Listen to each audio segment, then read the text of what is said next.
Oche wan go kaka katabu, wan gi oche ka mag Beryl. Wadwa mana wada achieng no dak Zimbabwe kakore kagi yudo independence. Koro ne wan during what you call Chimurenga. Kata an Edgar Tekele ne luonga ni Chimbido mana en nyako mar jawo. Koro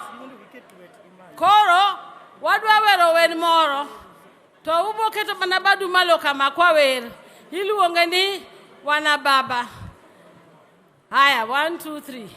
Anto duwanda chalo marogwa, tadi tem. Wana baba. Wana baba, wana baba, wana mai. Wanonezwa. Nemabunu. Zinonifungisha musha. Wakanaka we Zimbabwe.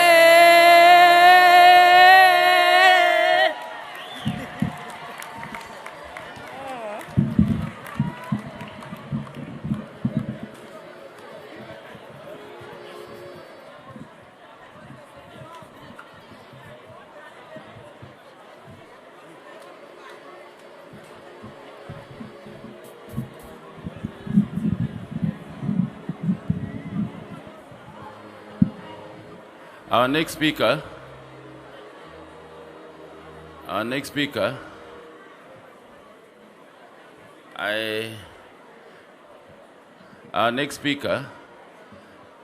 she walked into our meeting room and then she told me, Nera, do you know that 1 + 1 is 2? I said, yes, I do know 1 + 1 is 2. And do you also know that I'm a scientist? I said, yes, I do know you're a scientist. Do you also know that 1 + 1 is not 11? I said, yes. So you also do know I'm not a politician? I said, yes, I do know you're not a politician. So she said, my sister's funeral committee must be run like clockwork. And she said, everything to the T, you must dot them. Yes, and you cross the T's. Karibu, Dr. Wenwa. Thank you.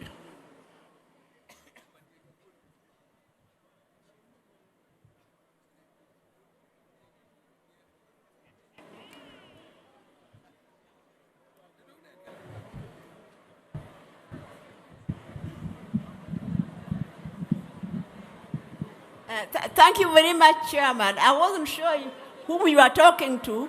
Whom you are talking about until you called my name. I thought that was someone else, but it is okay. I won't say very much because I already spoke about Beryl just the other day in church, but I was very surprised that so many people approached me telling me that they would have liked to hear a little bit more about Beryl's earlier life. And the person who can do that is none other than myself, because we grew up together.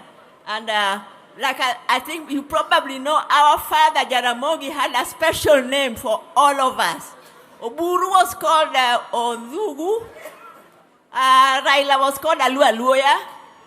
Agola was called Wow. I was called Nyaginera or Dodi. She was called Handi or Wodwa Handa. Odima was Dimesi. Osawe, Sefji or Wodagot. And then Abiambo was Nyakamami. Oburu and Raila and Agola, most of them, if not all, during the early days used to call themselves Wenwa Akinyi, and that irritated Achieng. It was not because of any love that those people had for me, but it was because I was bullyable. Whereas she had a very strong character, and if they sent her, she would just tell them, go yourself, you go and do it yourself. And even if your mother beat her, she wouldn't cry. Until my mother got so angry and said, this child has got no respect for me, because when a parent beats you, you are supposed to cry. But Beryl will tell me that I have decided next time she beats me, I will not cry. And then she wouldn't. She had that sense of justice or injustice. If there's any injustice against her, she would stand up against it. And you know, she's the only one who would stand up against my father. People feared my father, but she would stand up and tell him no. When Gola and I were... First of all, let me say that when we were small, we had our special language that we used to communicate in, that other people would not understand, even if we were talking about them. In fact, there were two. One was called Sre language, and the other one was Gulu. So I'd say Achigulu, Achigulu, Awagulu, Nigulu. And then she'd tell me, Akisre, Awasre, Niasre, Wadisre, Basre. And nobody would know what we are talking about, even if we are backbiting you. My mother used to, I think she didn't really value preschool. So, but Beryl and I loved school, and we were staying here just behind. This is our home. So we would plan that we are going to sneak to school. We would go and hide, take our clothes the night before from our mother's wardrobe, hide it under our bed, which we were sharing. And then in the morning, we'd put on those clothes, run to school. And then after no time at all, we'd see my mother coming, and immediately we see her walking to school, we would be wailing. The school would come to a standstill because of the wailing. But we knew very well that she would find us, she would come for us, but we would still do it anyway.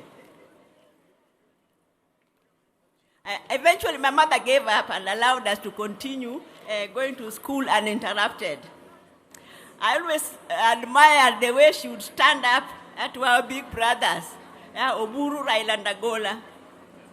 But like I said, that was the reason why, because I was so mild, they were bullying me, so then they started calling themselves Akinyi's brother, and people thought because they loved me, Oburu, I knew your secrets.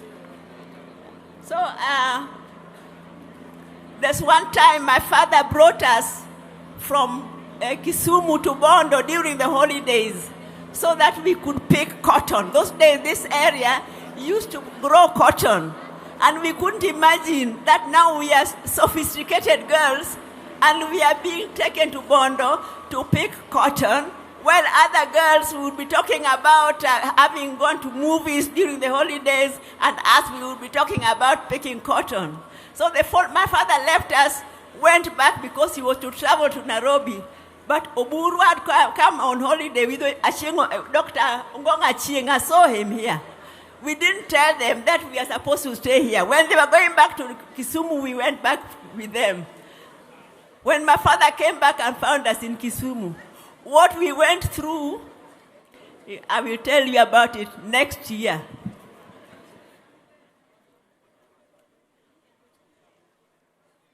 So then one time, let me talk about how Beryl and I planned to confront my father about his strictness. When now we felt we are girls, we wanted to date.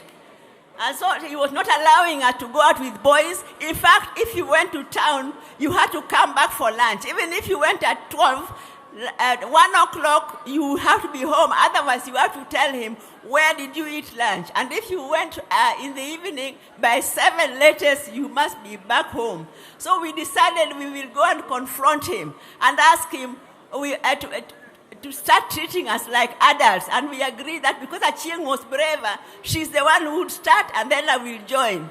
When we went to my father's bedroom and he got up and was shocked to see us because that was a first. So he asked us, what is it? We said, we want to talk to you. Then he started looking at us. What is it? We got so intimidated and scared, we all kept quiet.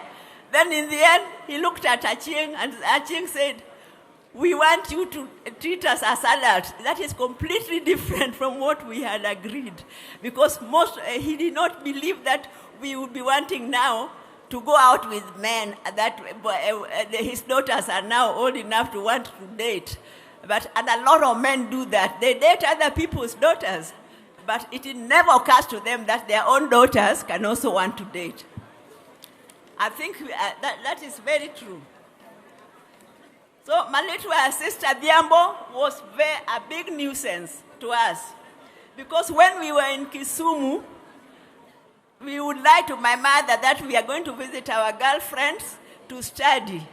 But then we were going to a place called Hippo Point. There was something called Boogie, and there was a live band. So whenever, after we have gone, Adiambo would go to my mother and say, they are lying to you. They have gone to dance at Hippo Point. And my mother had binoculars. So she would they would go to the balcony, direct the binoculars to the lakeside where we were. And then Adiambo would be pointing out, you see, that's Akinyi, the one booging so hard. The one Aching liked Sukusu. There's a dance called Sukusu that time, you know. That's Aching dancing Sukusu. Then by the time we came back home, we thought that we are looking, you know, like people who have been working so hard. We have been studying, only to run straight into trouble. Adiambo, I think you owe us an apology.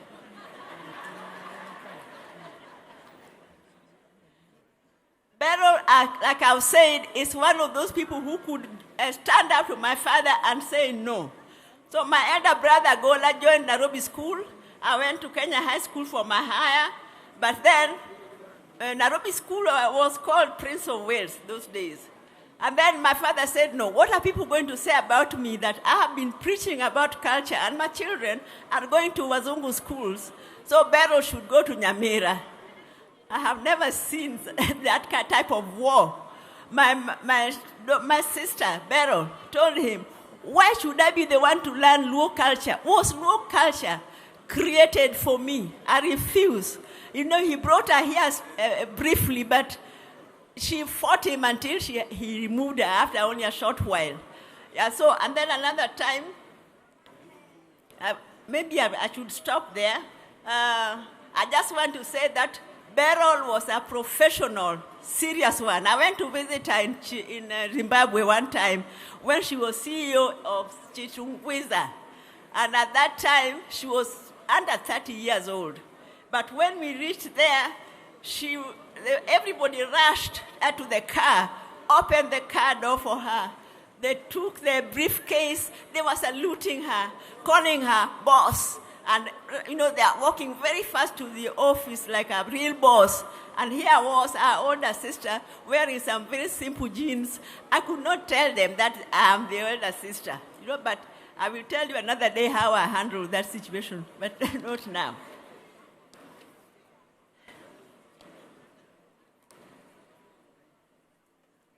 I know there have been a lot of speculation about... No, let me also say what Adiamo said, that Beryl loved her family. She loved her family. We could have our own difference, she and me.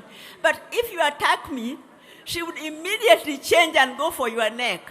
So there's one time that a con man came and cheated me that he was, I don't know, some famous musician and was conning me out of money. And then we tricked him. By the time I found out, we tricked him. And he went to an office, and unluckily for him, he found Beryl there. So Beryl told him, you landed in my hands. Yeah, you have been trying to con my sister. I'm a lawyer. I'm going to arrest you, take you to prison. And you know, Kenya, there are no prisons. You have a very good body. You are going to be made a woman in prison. Yeah, the guy started crying. By the time I reached there, his eyes were red. He was crying, and Beryl, I wanted to sympathize with the guy. Beryl said, no, if you are interfering, we will lock you up in another room. Me and Amondi, my friend Amondi, who is even inside here, are going to deal with, we'll lock you somewhere. I will come back, and me and Amondi, we will deal with this man. The man was crying tears. So that was Beryl for you. So finally, there's something I forgot to say during Raila's funeral. So let me say it, please. Let me say there's something I wanted to say. Oh, another politician is coming, and they will drown me out. Let me finish by saying that I always believe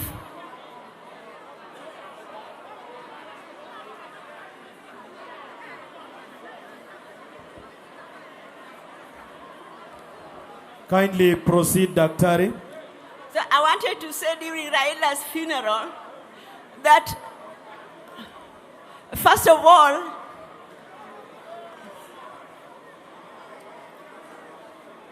when Corona struck,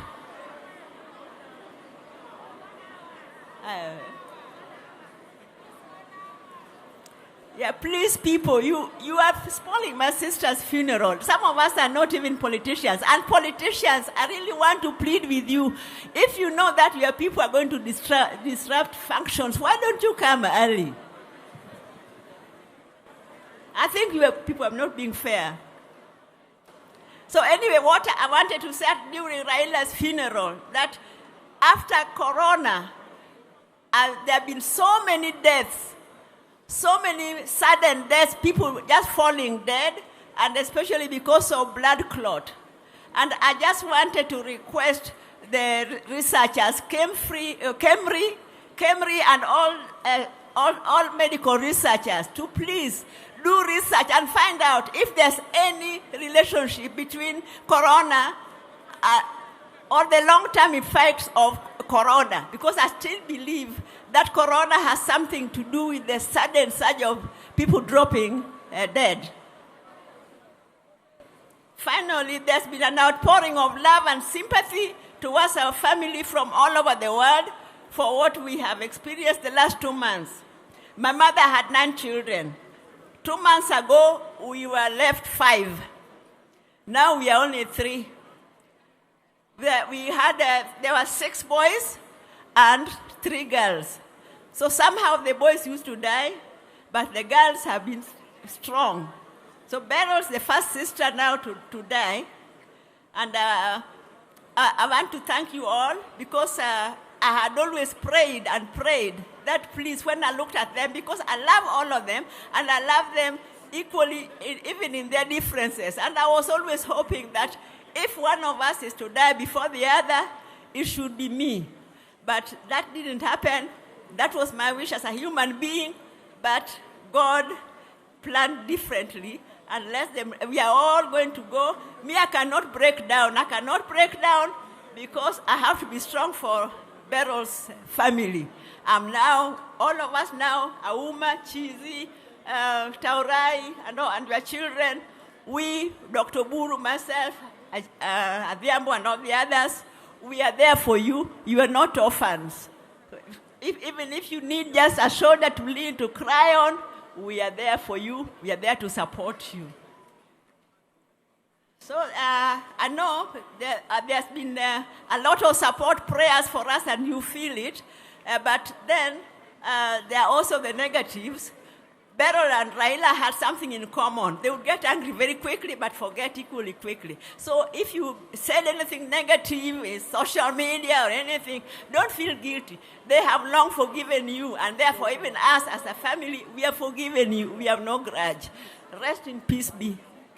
Achisre.